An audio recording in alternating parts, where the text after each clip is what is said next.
Hello all, and welcome to today's webinar. This is the final webinar from the TUFLOW sponsored series for 2024. Let me start my video so you can see who I am. Hello, my name is Chris Huxley, and I can confidently say that we have saved the best to last. Today's webinar is going to be great. It's titled Applications of Groundwater Modelling in TUFLOW. In total, we have over 650 people registered for today's event. Let's just have a look where you all are. Oh, wow. That's today is truly a global event. We've got coverage all over the entire world. Welcome, everyone. Thank you very much for joining us. It's truly going to be a great day. We've got some great presentations. Lucy, Tony, Greg, Schwan, if you could all turn on your camera, welcome.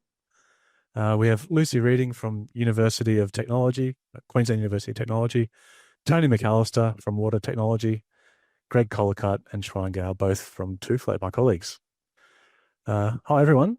I might start with Lucy. We'll do some quick introductions. If you could introduce yourself in 20, 30 seconds, who you are, where you come from. Yep, great. So Lucy Reading, I've got about 20 years background working in groundwater space. I'm currently an associate professor at Queensland University of Technology in Brisbane, and there I teach hydrology, water chemistry, and hydrogeology.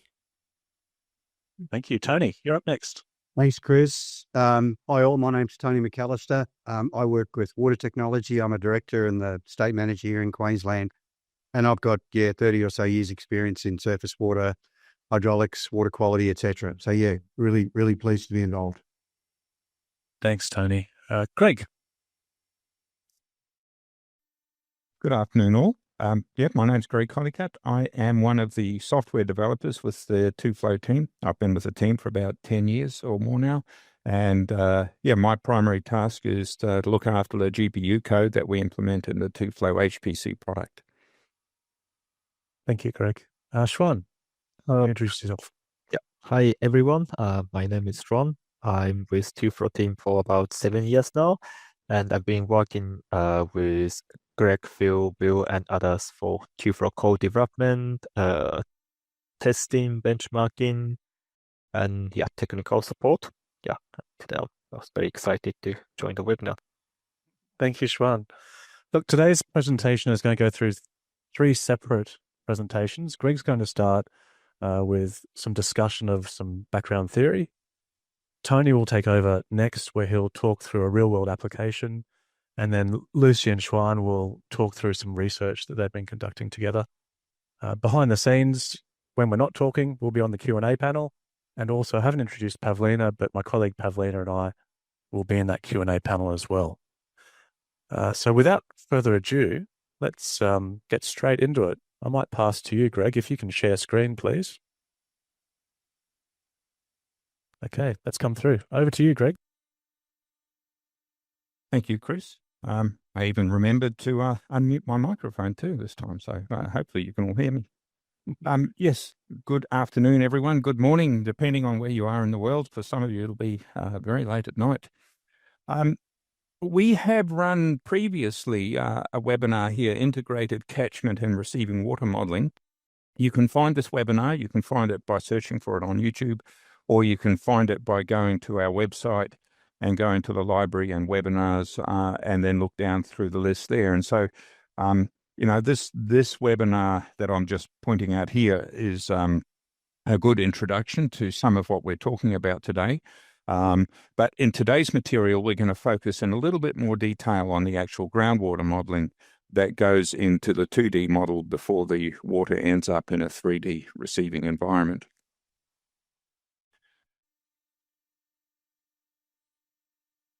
Many of you will be quite experienced in two-dimensional hydraulic modeling, where if you're running a rain on grid model, or rain on mesh, as some people call it, or a direct rainfall model is yet another name for it, you have water that comes down from the sky, the rain falls on the ground, it goes downhill and works its way down to the valleys and the creeks and forms ponded water in rivers and lakes, and eventually runs all the way downstream and finds its way to the ocean, where it eventually one day comes back again.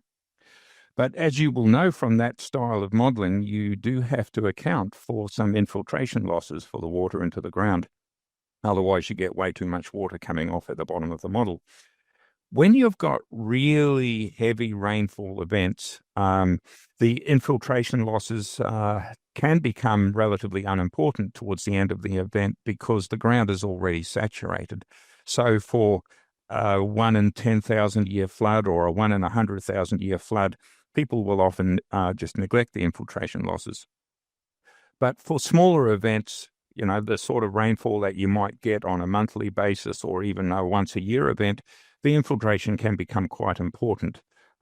And this is what we're going to think about today is what happens to that infiltrated water that goes down. Underneath the ground, you've got some layers. The top layer in the light brown orangey color is, you know, you might think of that as a nice active soil layer, quite porous. It's where the earthworms wriggle around, and the water can move through that layer relatively quickly and easily. Then you've got a layer underneath that might be much slower. It might have a high clay content. It might have broken rock, and the water moves through that more slowly. And then eventually down the bottom there, you'll have this red layer, which you might think of as an impermeable bedrock that the water just can't move through. So we start thinking about some of the water movement through those layers. In the top layer, we might call that a variably saturated zone with soil water. And some people refer to that as the interflow layer as well. So all of these words in blue are a little bit specific to the groundwater modeling. And the water can move downwards from the top layer into the next layer down by a process of percolation. And that will lead you into a saturated zone that is where the water table is. You know, if you dig a hole in the ground, or just like digging a hole in the sand at the beach, you'll eventually get down to a level where the water fills in and it comes up to a certain level. And the water movement through that saturated layer might be called the groundwater flow. And then a couple more interesting features of this is that the plants and the trees will suck up some of the water out of that top layer and evaporate that back again. So for very long-term simulations over weeks and months and years, evapotranspiration becomes important. And the other interesting feature that happens here is sometimes the water will bubble up out of the ground and flow across the surface. Some people call that a spring. But even when you go for a walk in a grassy paddock after a heavy rainfall event, and you often find that where you have a change in slope, where a steep slope becomes not so steep, that the water actually is percolating up out of the ground and running sideways to get to the creek. And that's called return flow or groundwater recharge. Now, these groundwater flows actually influence the hydrograph response that you get for the catchment. Of plotting here flow versus time, the blue bands represent a period of rainfall, and the magenta curve, the pink curve, is representing the outflow at the bottom of your catchment, which starts initially fairly low, and then it ramps up in terms of volume and intensity, and it reaches a peak after the rainfall is finished, or depending upon what your rainfall histogram looks like. And initially, that's primarily driven by overland flow. But not long after that, the water has drained out of the grass, and you're left really with flow that has come from the interflow layer, from the active soil layer, a shallow subsurface flow. And then eventually that too dies away, and you're still left with a little bit of residual flow, which you might think about as being the groundwater flow. If you don't model the groundwater, then you get the shape of this hydrograph all wrong, which Shrung will show you in his presentation. So capturing the groundwater movement vastly improves your ability to predict the shape of the response long after the rain events, which also importantly leads into the response of the catchment at the next rain event, because it really tells you how much capacity you've got left in the soil at the next rain event for it to soak up the rainfall all over again. Okay, so just a little bit quickly about the maths of what we do here. It's not rocket science. It's fairly straightforward. if you think of a subsurface water table, that water table is not going to be completely flat. It's going to have a slope on it.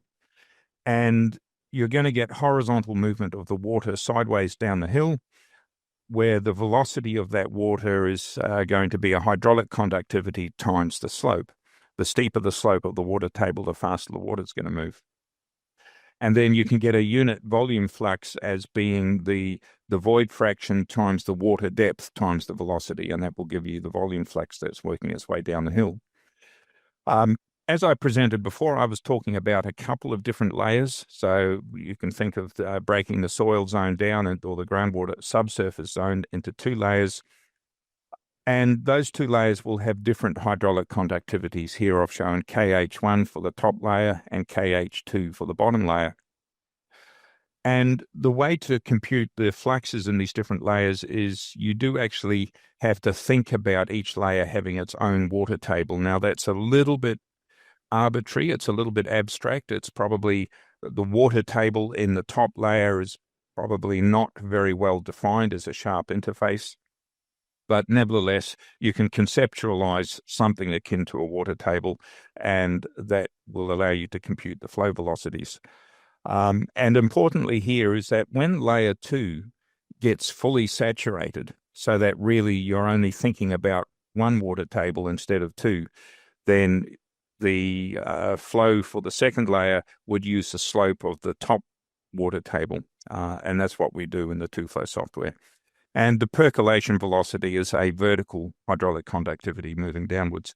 The vertical and horizontal hydraulic conductivities are not necessarily the same. There is some evidence that compacted layers can admit flow sideways a little bit more easily than they admit flow vertically. And that is it for me.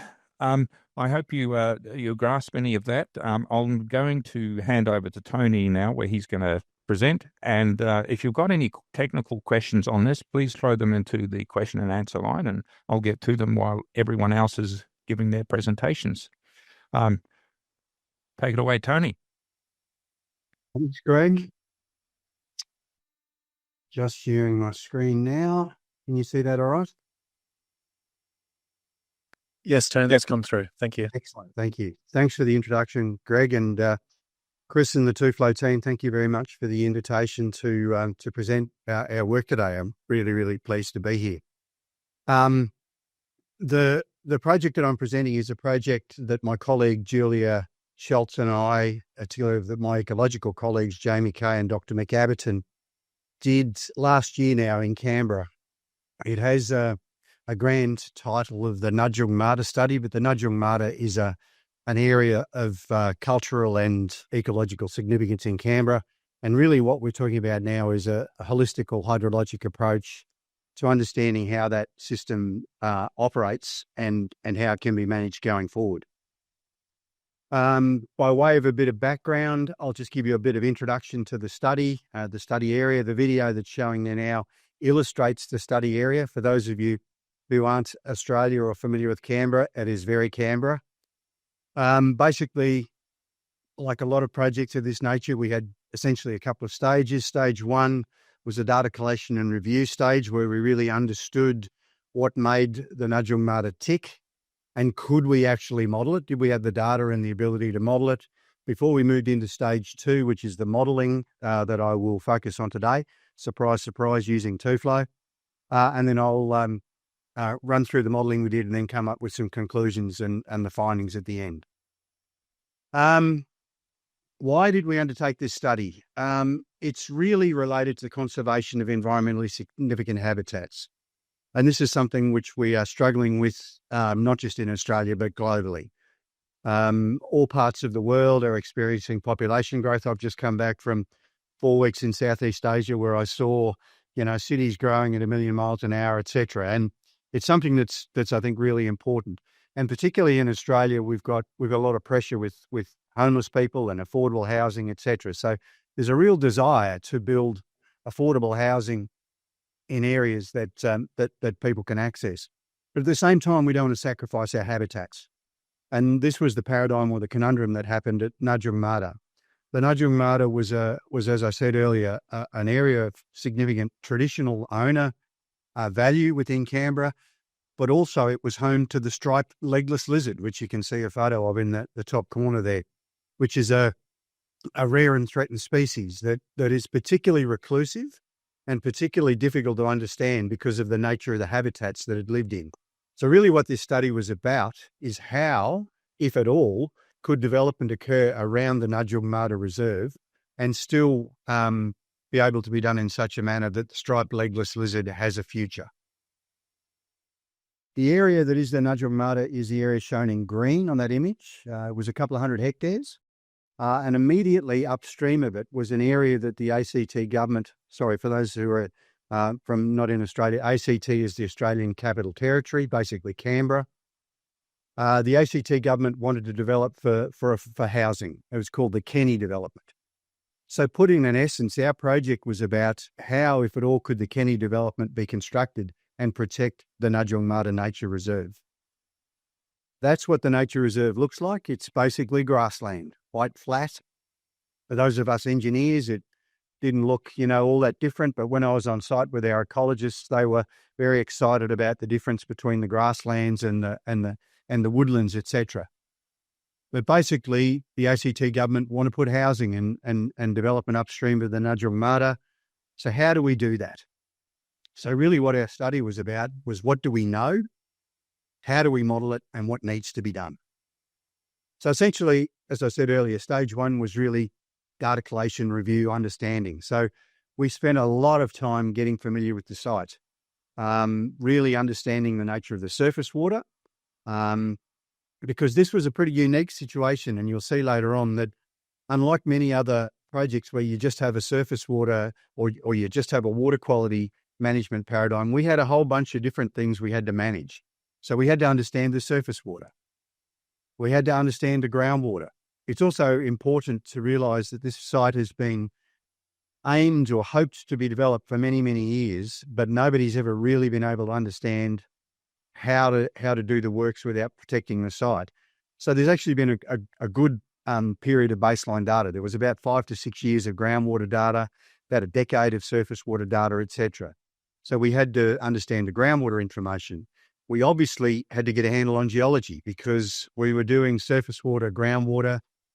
There was a hydrogeological feature called a pedoderm at various locations within the Nadjung Mada Reserve, which was basically a semi-impermeable barrier, which basically created some quite interesting dynamics in terms of the groundwater. And then last but not least, we had to understand the ecology because I mentioned that, we were trying to protect this striped legless lizard. They're incredibly reclusive. They only come out at night. You only get them in certain times of the year. They are very fussy about the habitat they live in, the type of grass that they live in, how wet it is, how dry it is, etc.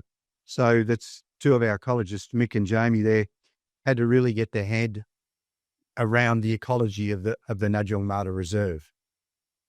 So basically, what we were able to do pretty much towards the end of stage one was identify the areas of the site that could or would or are likely to be hydrologically impacted, the areas that were unimpacted, and essentially we were sure that we had sufficient information to develop a robust model and take forward into stage two. We then moved into stage two. It's safe to say that we started off stage two using another software package, which will remain nameless. That just didn't cut the mustard. And literally, I was about to terminate the project with the client because we couldn't get this piece of software to even remotely work, let alone give us the sort of answers we wanted to come up with. And then TUFLOW was released, this version of TUFLOW. And it saved us basically, and I'm not being gratuitous. It really helped us out of a very nasty situation. I understand it may have been the first commercial application of this element of TUFLOW, and we used the modelling quite successfully on this project. Quick run through of the data we had. We had good rainfall data. There were a number of rainfall gauges around the area and upstream that gave us a good handle on what was going on.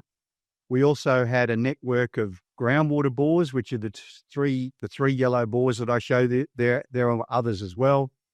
and a surface water gauge downstream at Sullivan's Creek.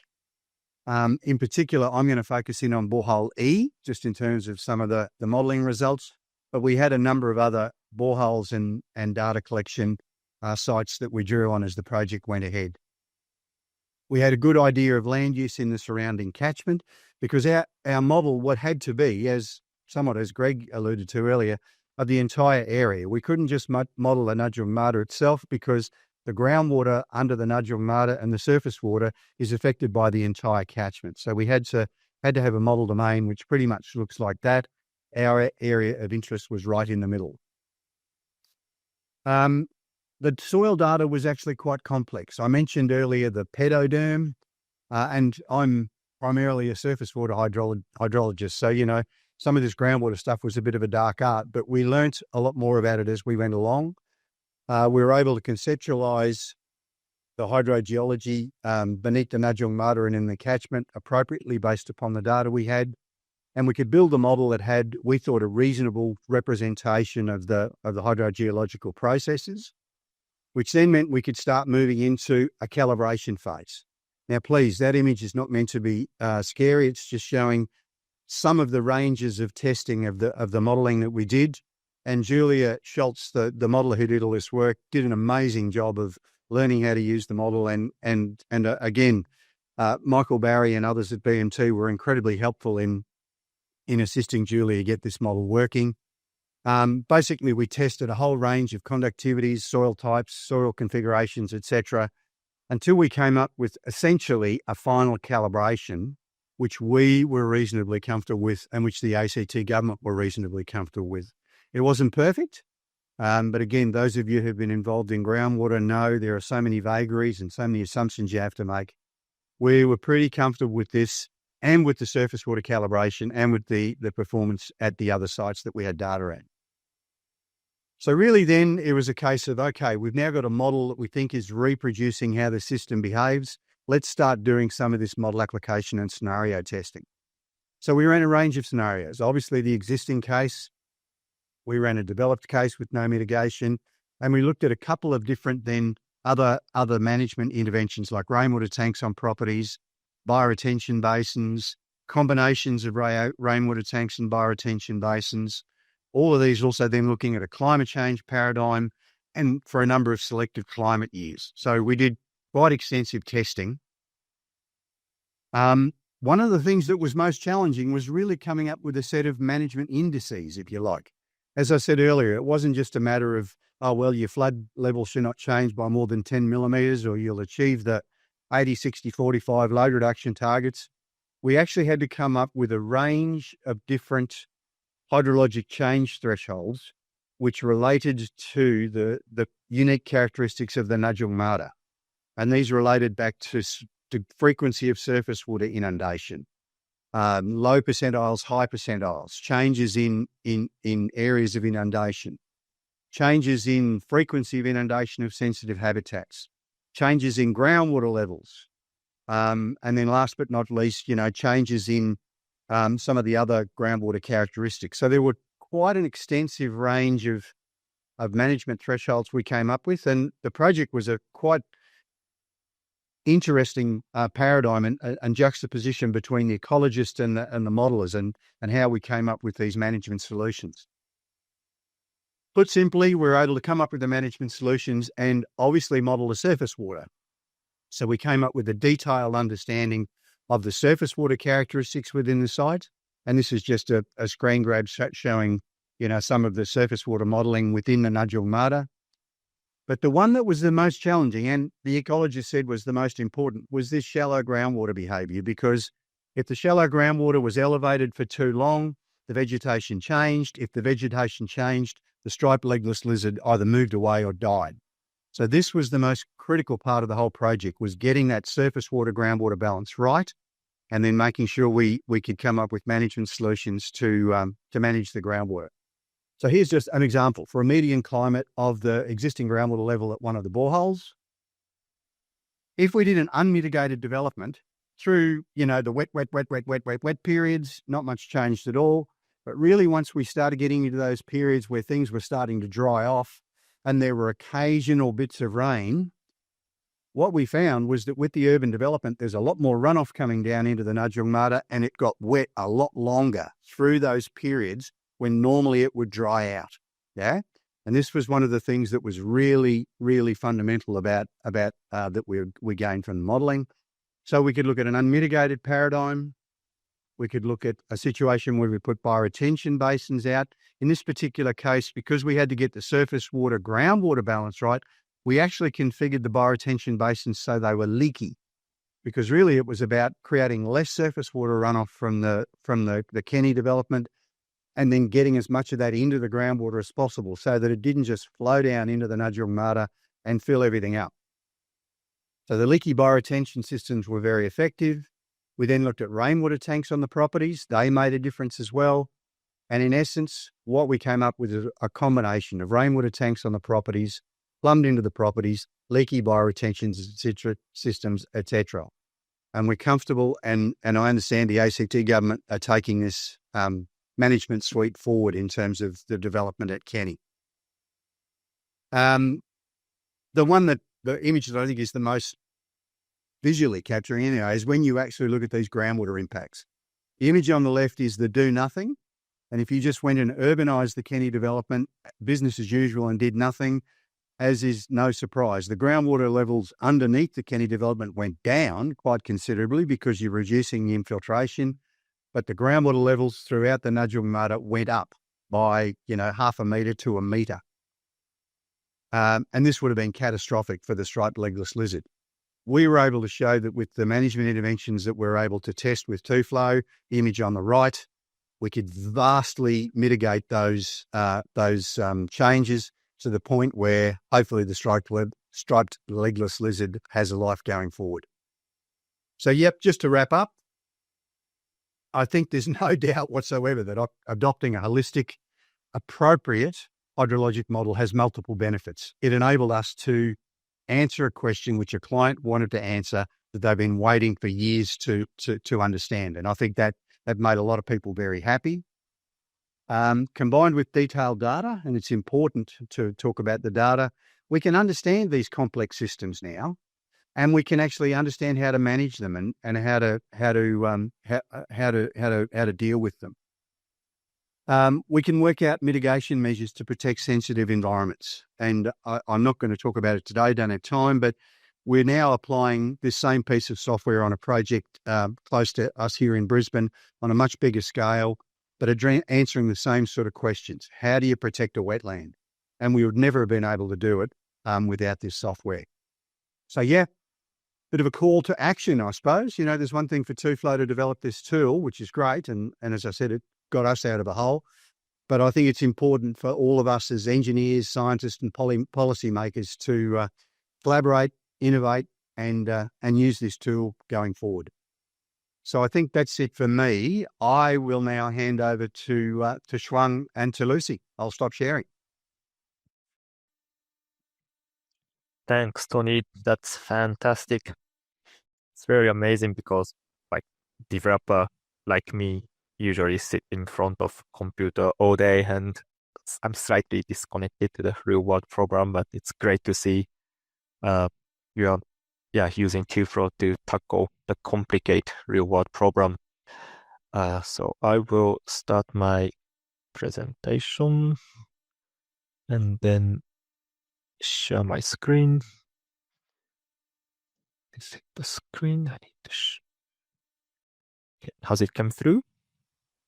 Thanks, Siobhan. That has come through. Thanks, Chris. So in the next part, we'd like to present a continuous development of this subsurface flow feature, which is being developed to handle the movement of water in unsaturated soil. Because as Greg introduced, the top variable saturated zone can become saturated during flood and become unsaturated in between the flood event. One of the difficulties during this development was that most of us from TUFLOW dev team have surface water modeling background, so we are pretty confident, we're reasonably familiar with what's going on the surface of the soil. However, no one of us has background in groundwater modeling. But luckily, we had the great opportunity to collaborate with Associate Professor Lucy Reading from Queensland University of Technology. Lucy and her team are deeply involved in various groundwater research projects, including groundwater investigation in Springbrook Catchment, which is located in southeast Queensland. And she has been providing invaluable insight and suggestion to us on how to model unsaturated soil. So before I dive into my modeling part, I'd like to hand over the presentation to Lucy to share more about her team's ongoing field study. Shrine. Yeah, I've had an awesome opportunity to collaborate with Shrine and the TUFLOW team through this project. Just give you a little bit of background to why we're carrying out a project at Springbrook. So Springbrook has got World Heritage Forest, and the community and the local government were quite concerned about potential impacts of groundwater extraction on the ecosystems at Springbrook. So this project has involved a close collaboration between QUT, the local council, City of Gold Coast, SEQ Water and Queensland Government. And we've also had the fantastic opportunity at Springbrook to work closely with an Indigenous elder from the Cuvamari people. So we've learnt a lot about the really high cultural and spiritual significance of Springbrook as well. So we're just finding there's so many reasons that we need to be out there doing some monitoring and better understanding Springbrook. I'd just like to very briefly acknowledge my collaborator from City of Gold Coast, Grant Perriott, who's been actively involved from day one and comes in the field with us all the time, and the really large and growing QUT team that come out and do all of the field work, particularly mentioning Jake and Chloe, because they, through their honours projects, have worked with me and Shuang to bring our monitoring data along to this modelling project. Next slide. So when we started working at Springbrook, we were really starting from scratch. There was no water monitoring in place, groundwater or surface water. So we started to develop this monitoring network using privately owned groundwater bores. And then we've worked with the Queensland Government to select sites to set up some surface water monitoring. So I've been leading this project for the last 3.5 years, and we've really started to build up a nice network of water monitoring. And then during that period, we've also gradually been adding on some extra monitoring. So we've been finding where the seeps and springs occur at Springbrook and getting some water chemistry data for those.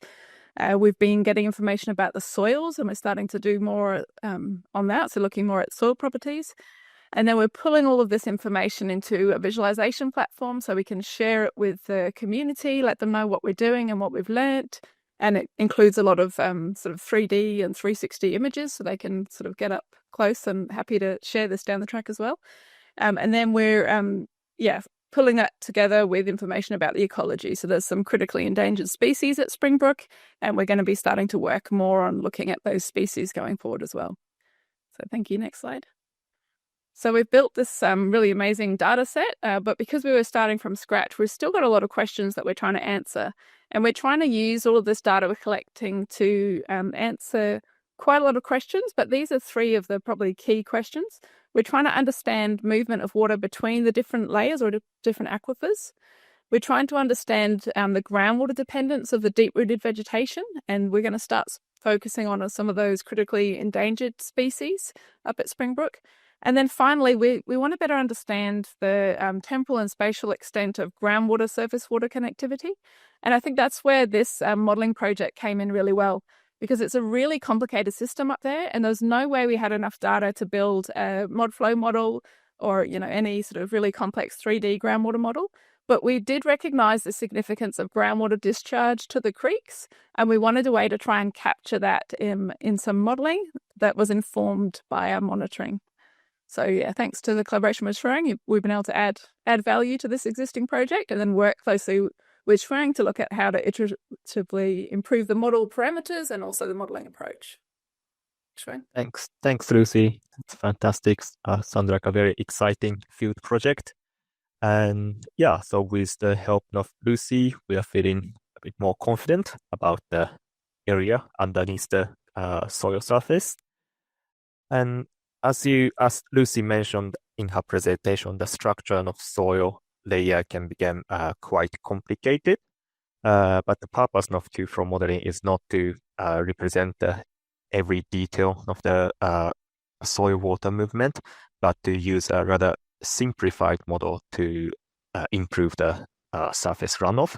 So it's like having a layer of soil that simulates the average movement over the thickness of soil layer.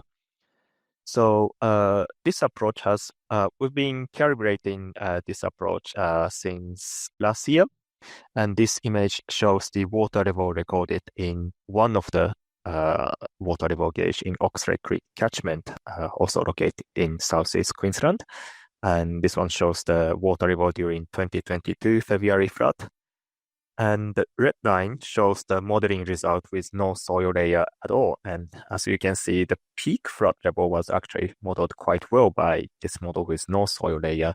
However, this model also produced too many small peaks, and the receding rim is horrible, and there's basically no base flow because we don't have soil layer. So after adding the soil layer and calibrating all the model parameter, we were able to produce this blue line.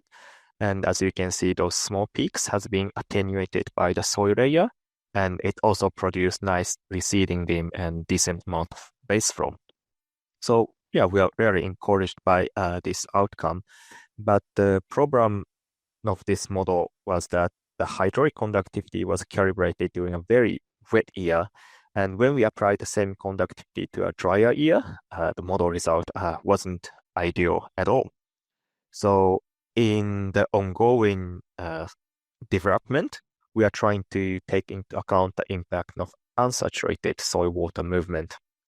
So when the soil became unsaturated, it can reduce the hydraulic conductivity because the soil can hold on to soil moisture. So we are going to replace the fixed conductivity in this flux calculation to a soil moisture dependent hydraulic conductivity. Strictly speaking, we also need to consider the suction head in this groundwater table slope calculation. That means we need to solve a full recharge equation for the unsaturated soil, but we'll do it step by step. So we'll do it in the future study, and this presentation focuses on the reduction of hydraulic conductivity only. So the unsaturated hydraulic conductivity function we use is from Van Hanugten, which look like this. And these model parameters you can predict from a model called Rosetta model, which is developed by University of Arizona. If I plot this curve for a few different soil type, as you can see, except for sand, the conductivity drops significantly as the soil moisture reduces. So you can expect that can have like significant impact on the surface runoff or soil water movement in the soil layer. So to calibrate this approach, we had the opportunity to collaborate with Lucy, and we conducted model calibration in this Springbrook catchment. It's rather a small catchment, and all of the surface runoff is captured by this little Naran dam at the exit of the catchment, and the water is released from the spillway during a flood event. The lower half of the catchment is dense forest with very steep slope, and the upper half is where QT is conducting field survey. It's called Springbrook Plateau. It also has dense forest and some cleared grassland. So to quickly recap, we are using TUFLOW HPC direct rainfall model with subsurface flow, and we are applying green amped infiltration at the surface. And we are going to model from the end of 2023, which was a very dry year, to the beginning of 2024, when this severe flood was recorded. As usual, we conducted cell size convergency test, and we picked a cell size that the model result is already converged. I guess most of the people is quite familiar with the modeling data we use for surface water modeling. So we corrected 1 meter resolution DM. We also adjusted the 2D cell elevation inside the dam because the LiDAR data doesn't have the dam bathymetry. And we also corrected land use data to apply different friction at different locations. And so you can see most of the catchment is dense forest with some grassland. I will mention this later, but we also compared fixed money sand approach and the log roll bed friction approach. And we collected rainfall data from multiple rainfall gauges to create a polygon to apply different rainfall rate. So for the subsurface modeling data, we collected soil thickness from depths of soil grid, that is from soil and landscape grid of Australia, which look like this. So as you can see, we have a thicker soil on the Springbrook Plateau, while thinner soil in the lower catchment where the slope is steeper. So Lucy is going to conduct more field study, and we are interested to find out if this grid actually represent the real world condition well or not. This data set also have the depths to rigoris, but we are going to add that later when we add deep groundwater in the model. So that's soil thickness. For the soil type, we use the data from CSIRO's Digital Atlas of Australian Soil. And in the data set, there's a polygon layer with different soil type ID. And from that, it suggests the most of the soil is porous earth with relatively high conductivity. But this data set also suggests this area have very high clay content. And as you know, clay has much lower hydraulic conductivity. So just like previous model, we end up calibrating conductivity in a very wide range. And we also learned from previous study that the horizontal conductivity can be typically like higher than the vertical one. So it's calibrated in a different range. So let's move on to the modeling result. Again, the black dots shows the water level at the Little Naran Dam, and the vertical bar are the rainfalls, and that's the 2024 January flood. Again, we'd like to start from the model with no soil layer, and because there's no storage in the soil layer, all the rainwater goes to the dam immediately, just filling up the dam too early. And because there's no soil layer, so basically there's no base flow after the flood. Once we added soil layer with this low conductivity, it limited the surface runoff quite well during the dry period. But that model still doesn't produce much base flow because the conductivity was quite small. As we gradually increase the conductivity, you can see decent amount of base flow was generated when the conductivity is 1000 mil per hour. But again, that produced just too much runoff during that dry period. So as you can see, none of the model with fixed conductivity can produce result that predict water level in the dam well, both during the dry period and the wet period. So that's where the soil moisture dependent conductivity model comes in. And in this model with that produced a red line, the conductivity was adjusted between 0 to 1000 based on the soil moisture. And as you can see, it not only limits the runoff during a dry period well, it also retains some decent amount of base flow after the flood. So that's the surface. And we also try to calibrate the soil moisture result, but not with a field measurement, but with another model called Aura L model. You can download the modeling result from this BOM website called Australian Water Outlook. So this model is based on the historical near real-time climate data. It's called daily time step, and it's a national-wide model, so it has rather huge grid size. On the other hand, TUFLOW, our model has much smaller grid. So what we did is we add all the soil moisture in the corresponding location together and divided that by the total soil storage in the same location. So the gray line is the modeling result from our L model for the top 1 meter soil moisture. And those colorful lines are the TUFLOW result with fixed conductivity. As you can see again with smaller conductivity, the increase of soil moisture during the dry period is modeled well, but the moisture stay rather flat after the flood, so it's not reducing. Again, with higher conductivity, the soil moisture is released after the flood, but it underestimate the soil moisture during the dry period. And again, the soil moisture dependent model just picked the best from the both model. So since the modeling approach and modeling size are drastically different, so it doesn't produce a perfect agreement, but still it can predict a trend of soil moisture change during both dry and wet period. So that's about the soil moisture dependent conductivity. But in this study, we also compared how the log-law bed friction approach and fixed Manning's bed friction approach affect the direct rainfall model. The reason we applied log-law approach is that Manning's equation basically assumes the roughness is a part of bed friction. So basically the depth must be higher than the roughness length.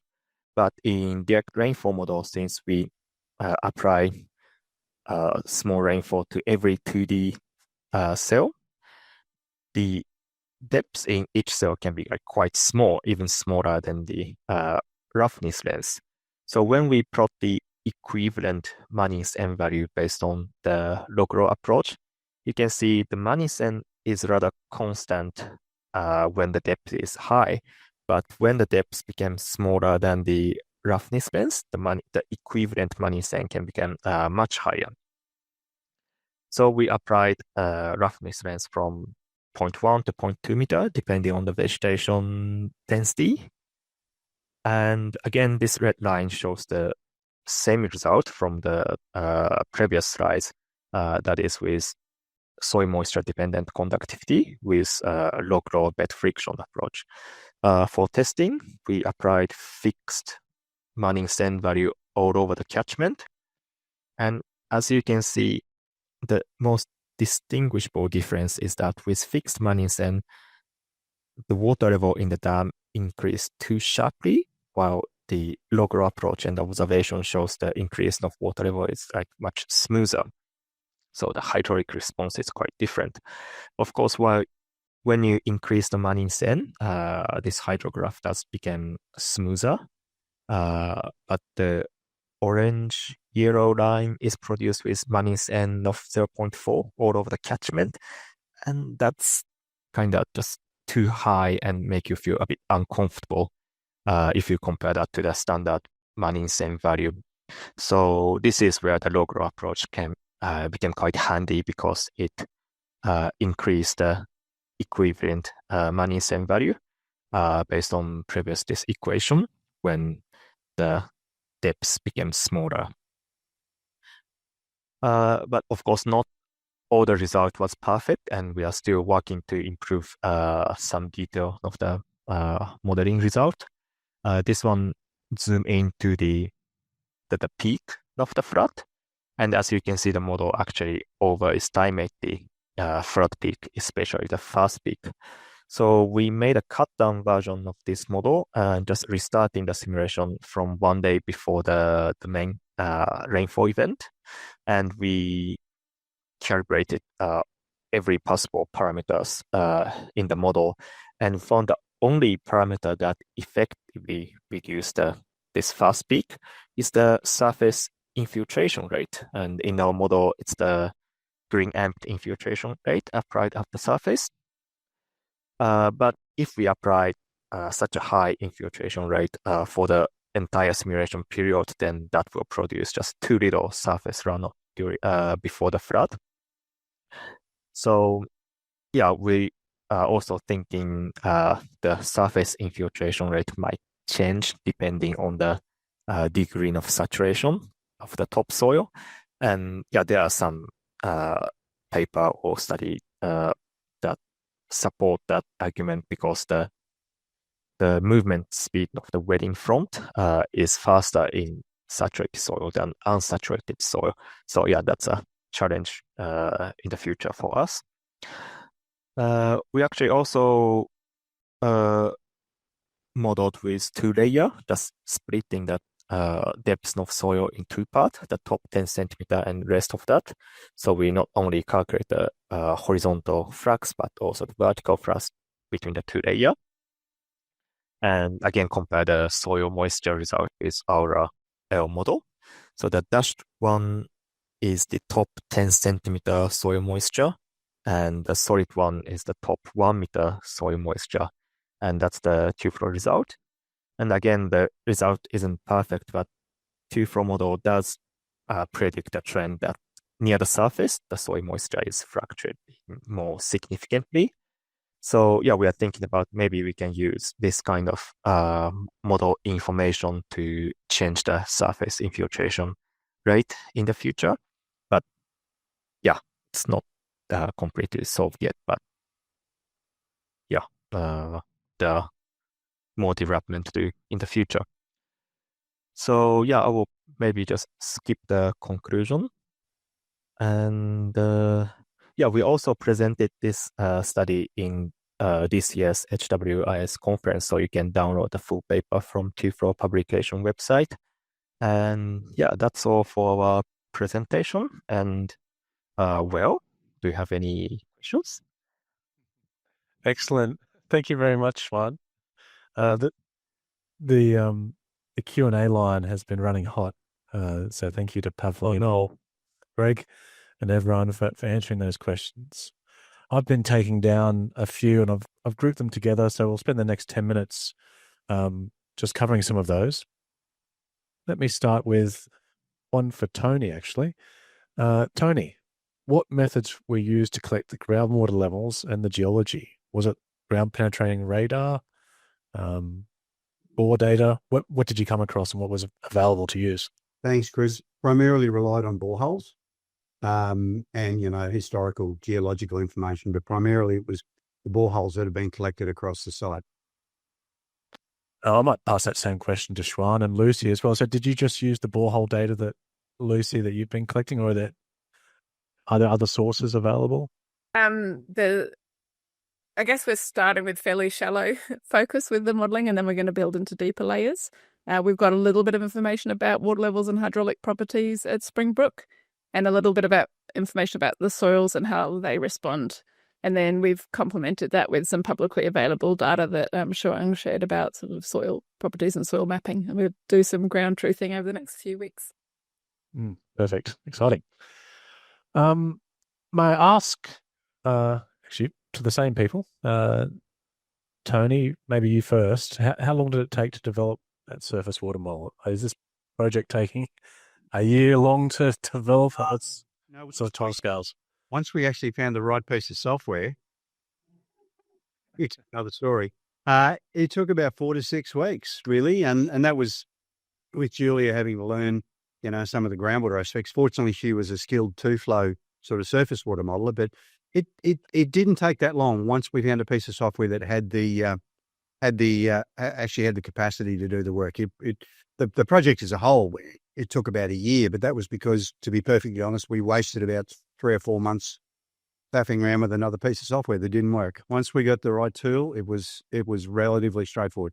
And the other application we've just applied on the Sunshine Coast, again, that would have taken Julia a solid. It's a bigger site, much more complicated. A good 2 to 3 months to develop and calibrate the model. Yeah. Excellent. Similar timescales for you, Schwan, for your modelling? Or is it different because it's research work, so you're sort of asking questions and then doubling back and... Yeah, it's actually things. Quite similar. It didn't take too long to develop the surface water model, but what really took very long was the calibration of the parameter. So like when you bring in the subsurface layer, there are just so many more parameter you need to calibrate, and the range of possible conductivity is also very wide. So yeah, the calibration was quite tough. Very good. Look, there are a number of questions from people who are asking about broader applications of this tool. So I'm going to consolidate maybe 4 questions into one here somehow. I might ask Greg. So I'll start with one question. I'll just broaden it out a little bit. The question is, would you say the key application here is for shallow aquifers where there's a significant surface groundwater interaction? This example is quite a small application where there's a lot of data, and you see it's being applied to larger catchment scale to pick up seasonal base flow. I'll just extend it a bit more because someone's also asked, what about coastal environments where there's interactions through the coastal dunes and rainfall from up the catchment? And then thirdly, another situation where this might be relevant might be mine dewatering. Have you got any commentary about all those different use cases? Well, look, absolutely. It definitely can be used as a catchment-wide simulation tool for long-term events and trying to get some idea of base flows through the periods in between. It is not a detailed groundwater modeling tool. If your primary interest is specific aquifers in the ground that are known to exist and you have detailed ground data for soil types, and if there's any known anisotropity in the soil flow patterns, then look, a proper groundwater modeling package is probably where you're wanting to be focused. Really, the primary purpose of the groundwater modeling package in TUFLOW is twofold. First is to improve the surface water catchment response for multi-event flood simulations. And, because it is important when you have a flood event that comes 3 days after a previous event, the amount of water that is drained out of the catchment during that time is quite important in order to get some better prediction on that. The other area where it's very important is in the area of water quality modeling, where you want to consider water quality constituents such as dissolved nitrogen, dissolved phosphorus, sediment transport, fines and coarse. And we have that ability to couple TUFLOW HPC with TUFLOW FV for water quality models of receiving environments like lakes and estuaries. So, those are the two main applications, but it's very much around a holistic approach. The groundwater calculations in TUFLOW are not an advanced science at this stage. They work, but if your primary focus is what's going on in the ground, then you might want to look at a different software for that. But certainly the holistic approach of surface water, groundwater storage and receiving environment, that is absolutely the application for it. Perfect. Thank you for that. There's actually quite a good general question that popped up that's probably worth some discussion, and anyone could answer this, I think, in the panel. Do you think that groundwater flow would likely have a significant effect on the observed peak of the hydrograph, or would the effects of the hydrograph mostly be limited to the shape due to the relative speeds of the overland and the groundwater flow? Like, how much influence can we expect to see due to groundwater? Does anyone have any commentary? I won't call anyone out specifically. Oh, look, I think I can answer that one, Chris. If people are thinking about the advective flow, the horizontal flow of the groundwater, if your first rain event is occurring on a relatively dry model, then the horizontal movement is not really going to be very important in terms of predicting the peak of that hydrograph. But where it really does become important is on the subsequent peaks, because the amount of horizontal movement then determines how much the catchment drains in between the flood events, and therefore tells you how much soil capacity you've got for a subsequent rain event. So although the horizontal hydraulic conductivity, it won't really influence the first rain event that occurs right after you start the model on dry ground. But thereafter, it will have an impact all the way down the line on everything that happens in the future. And Chuang showed that with his Oxley Creek result before he moved on to the onto the Springbrook catchment, he showed a result from our Oxley Creek model, and you could see the subsequent rain event at the end of the chart. A huge difference in the peak outflow response between having a groundwater model versus having no groundwater model. This is no eviction, sorry. Yeah. Does anyone else have any comments there? No. I might just share something briefly. I shared an office with someone who's going back about 10 years, and they'd come out from the UK where they had, I think it was chalk soils, and he'd come across some situations where the dominant flooding mechanism was actually from groundwater, where it rained elsewhere in the catchment and was just surcharging up and causing issues lower in the catchment. Look, we're past the hour, so we might close it off there. So thank you, everyone, for joining us. I might just share screen again, and I do have... Oh, there we go.